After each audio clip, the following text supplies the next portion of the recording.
Magandang araw po muli sa inyong lahat. Ano po? So, usapan naman pong acid reflux. Ano po?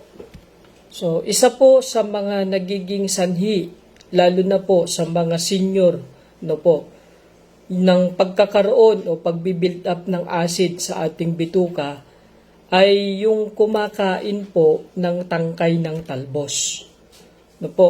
So, ibig sabihin, yung mga talbos ng kamote, talbos ng kangkong, no po, lahat po yan ay maari nating kainin, wag lang po nating isasama yung tangkay, no po. Kailangan po yung dahon lang. Dahil po yung tangkay, mahirap po yung tunawin. So, pag mahirap siya tunawin, ang bituka natin, mangangailangan siya ng maraming acid, no po.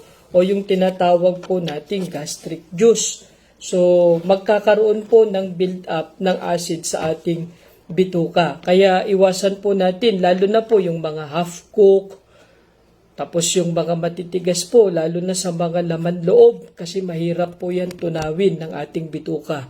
No po? So, sana po ay makatulong ito, lalo na po sa mga senior po natin na nandyan, na nanonood ng video na ito, yung madalas na pananakit ng sikmura po nila kasi baka hindi po nila namamalayan, no po, kumakain sila ng gulay, yung lalo na sa mga talbos, tapos sinasama pati yung tangkay, no po. Wag po nating panghinayangan yon. Kailangan po ang kainin lang po natin yung mismong dahon lang.